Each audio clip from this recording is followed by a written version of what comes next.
सचिव जो थे उन्होंने कहा कि आपने जो लेटर दिया है, ज्ञापन दिया है, उसके एक एक वर्ड को अध्यक्ष पढ़ेंगे और उस पर वो विचार करेंगे। परीक्षा 26-27 नवंबर को आयोजित हो रही है या नहीं, इस संबंध में एक नोटिस जारी कीजिए। और सबसे दुर्भाग्य की बात यह है कि बीएसएससी में 32 क्लर्क चाहिए, सहायक जो रैंक का होता है वो, लेकिन वहाँ सिर्फ 9 है, उसे भी 4-5 छुट्टी में ही रहते हैं। कुछ गिरोह बिहार में पेपर लीक कराने में लगे हुए हैं।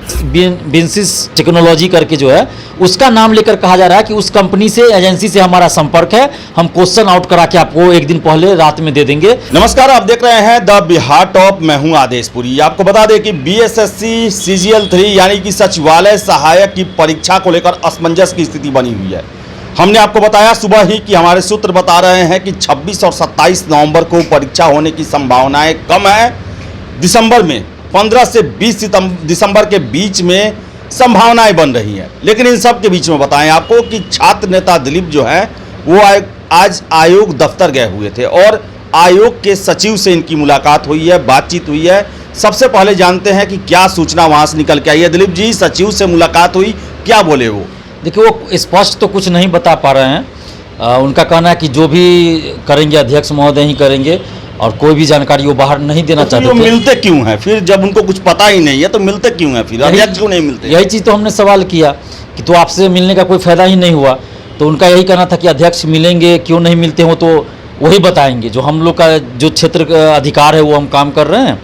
जो लिखित रूप में आप जो ज्ञापन दिए हैं वो आपका एक एक वर्ड अध्यक्ष महोदय पढ़ेंगे, इसका हम गारंटी देते हैं, इतना उन्होंने कहा। और उस पर वो विचार करेंगे जो भी आपने लिखित रूप में दिया है। तो हमने सारा चीज़ लिखित रूप में भी दिया है। 3 लेटर दिया है, ज्ञापन 3 तरह का सौंपा है, जिसमें एक पहला यही था कि आप परीक्षा 26-27 नवंबर को आयोजित हो रही है या नहीं, इस संबंध में एक नोटिस जारी कीजिए। अगर हो रही है तो एडमिट कार्ड जारी कीजिए, नहीं हो रही है तो भी बताइए। 9 लाख स्टूडेंट परेशान है। तो इनका कहना था कि हम लोग भी, सचिव जो अभी ओएसडी मनोज कुमार है वही अभी प्रभारी सचिव भी है। और सबसे दुर्भाग्य की बात यह है कि बीएसएससी में 32 क्लर्क चाहिए, सहायक जो रैंक का होता है वो, लेकिन वहाँ सिर्फ 9 है, उसे भी 4-5 छुट्टी में ही रहते हैं। तो काम तो कैसे चलेगा? तो सरकार को भी ध्यान देना चाहिए कि किसी कार्यालय में, चाहे वो बीएसएससी हो या बीपीएससी हो, जितने उसमें क्लर्क या अधिकारी चाहे उतने की आप नियुक्ति कीजिए। तो इनका कहना था मनोज कुमार जी का कि 2 दिन में, हो सकता है 3 दिन भी लगे, लेकिन नोटिस कोई हम जारी कर देंगे। जो इस पे अभी विचार चल रहा है, दिन रात मंथन हो रहा है कि क्या करें नहीं करें, तो अभी कुछ भी स्पष्ट नहीं बोल सकते। आपको क्या लग रहा है, आपको उनके बॉडी लैंग्वेज से क्या लग रहा है कि 26 को एग्जाम लेने के लिए तैयार हैं? देखिए, मुझे तो नहीं लग रहा है। उनके बॉडी लैंग्वेज से, उनके हाव भाव से और उनके बातचीत से मुझे ऐसा नहीं लग रहा है कि 26 और 27 नवंबर को पीटी परीक्षा लेने के लिए इनकी तैयारी पूरी है, ऐसा नहीं लगा मुझे।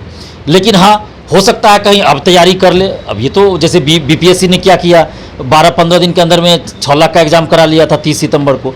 तो हो सकता है कहीं उस तरह का कुछ क्रांतिकारी कदम उठा ले बीएसएससी, चूँकि 63,000 स्टूडेंट्स का बीएसएससी ने 25 दिसंबर 2020 को छुट्टी के दिन एग्जाम करा लिया था। तो अगर चाह ले तो कर सकते हैं, ऐसा कुछ नहीं। लेकिन अब इन लोगों की अंदर की प्लानिंग हो सकता है पहले से ही नहीं हो, 26-27 तारीख को लेने की पहले से ही नहीं हो। और दूसरी बात कि बीपीएससी ने भी एक एग्जाम का डेट दिया है, तो उसी के आसपास 26-27-28 है। तो हो सकता है दोनों अध्यक्ष ने आपस में बातचीत कर लिया हो और बीएसएससी के अध्यक्ष ने ये कह दिया हो कि हम एग्जाम नहीं ले रहे हैं, तो उन्होंने वही डेट दे दिया हो।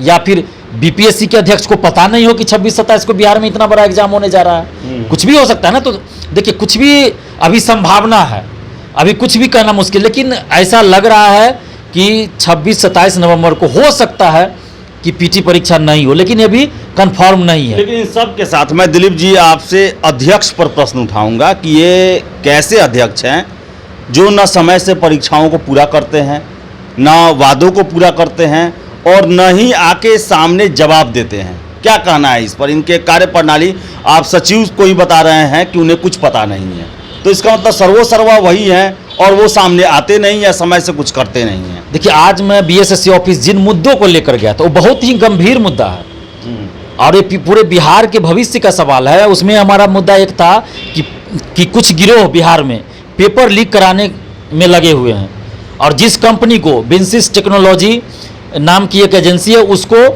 ये क्वेश्चन छापने की जिम्मेवारी दी गई है, ऐसा कहा जा रहा है। जो दलाल है शिक्षा माफिया, और उनका नाम लेकर, यानी ये बिन्सिस टेक्नोलॉजी करके जो है उसका नाम लेकर कहा जा रहा है कि उस कंपनी से, एजेंसी से हमारा संपर्क है, हम क्वेश्चन आउट करा के आपको एक दिन पहले रात में दे देंगे। आप 15 से, किसी को 15 लाख, किसी से 17 लाख, जो जैसा दे सके। मीडिएटर बीच में आ गया तो थोड़ा ज़्यादा पैसा लगता है, तो उतना पैसा दीजिए, आपको पीटी का भी पेपर दे देंगे, मेंस जब होगा मेंस का भी आउट करा देंगे। और यही जो एजेंसी है झारखंड सचिवालय का भी क्वेश्चन छापने का काम किया था, जिसका पेपर लीक हो गया था और ये एजेंसी भी उसमें संलिप्त थी और इस एजेंसी को प्रतिबंधित वहाँ किया गया है और उसमें कई लोग अरेस्ट हुए, एग्जाम कैंसिल हुआ, बिहार के भी कुछ लोग उसमें संलिप्त हैं जिनका नाम आया। तो इन सारी बातों का जिक्र हमने उस लेटर में किया है, ज्ञापन में, और इन्हीं मुद्दों पे हम मिलना चाह रहे थे अध्यक्ष महोदय से कि मिल के भी हम बताएं, और पारदर्शिता लाने के लिए 7 सूत्री डिमांड भी है हमारा।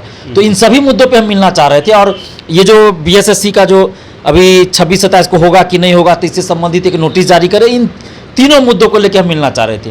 इतने गंभीर विषय पे हम मिलना चाह रहे थे, लेकिन अध्यक्ष महोदय नहीं मिले और सचिव से, हमें प्रभारी सचिव से मिलवाया गया और कहा गया कि अध्यक्ष नहीं है, और अध्यक्ष मिलते भी ना, वहाँ जो कुछ क्लर्क लोग हैं वो लोग बताए कि अध्यक्ष मिलते नहीं हैं किसी से।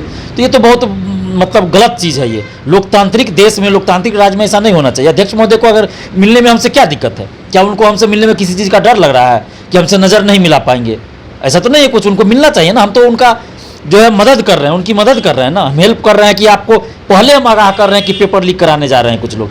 अगर बिन्सिस टेक्नोलॉजी को बीएसएससी ने दिया है या नहीं दिया है क्वेश्चन छापने की जिम्मेवारी, ये तो अध्यक्ष ही जानेंगे, हम लोग तो नहीं जान रहे हैं ना। लेकिन हम जानकारी कम से कम दे रहे हैं कि मार्केट में इस तरह की बातें चल रही है, तो अध्यक्ष महोदय को सतर्क हो जाना चाहिए, उनको मिलना चाहिए था, कम से कम बातों को सुनना चाहिए था। हालांकि सचिव जो थे उन्होंने कहा कि आपने जो लेटर दिया है, ज्ञापन दिया है, उसके एक एक वर्ड को अध्यक्ष पढ़ेंगे और उस पर वो विचार करेंगे, इतना उन्होंने आश्वासन दिया है। तो दिलीप जो थे वो गए हुए थे आयोग दफ्तर में और प्रभारी सचिव से भेंट कराया गया, अध्यक्ष भेंट नहीं किए। बड़ा ही दुर्भाग्यपूर्ण है कि अभी तक हमने बीएसएससी के अध्यक्ष को कभी भी कैमरे के सामने आकर कभी भी कुछ भी चीज़ को लेकर जवाब देते हुए नहीं देखा, जबकि सारा चीज़ थोप दिया जाता है सचिव के माथे और सचिव के हाथ में कोई पावर ही नहीं है, सारा चीज़ अध्यक्ष डिसाइड करते हैं, ये बातें निकल के आती हैं।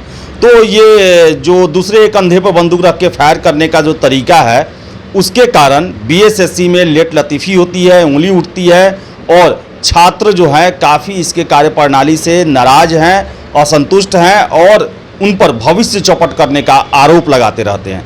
तो आशा हम करते हैं कि जल्द से जल्द आयोग इससे संबंधित कोई ना कोई कदम जरूर उठाएगी, जिससे छात्रों को लाभ हो, आयोग को भी लाभ हो और समय से परीक्षा भी पूरी कर ली जाए। तो फिलहाल तो कुछ और कहना चाहते हैं दिलीप भाई? छात्रों से हम यही अपील करेंगे जो 9 लाख अभ्यर्थी इसमें शामिल हो रहे हैं बीएसएससी सीजीएल 3 में, कि आप लोग 10 तरह का इधर उधर न्यूज मत देखिए। 2 दिन इंतजार कीजिए, 2 दिन हो सकता है तीसरे दिन, माने 2 से 3 दिन इंतजार कीजिए, बीएसएससी कोई ना कोई नोटिस देगी, सप्ताह में नोटिस, हाँ 2 से 3 दिन में नोटिस देगी, जो जैसा कि सचिव ने कहा। तो आप 10 तरह की खबर मत देखिए, आप समय बर्बाद मत कीजिए।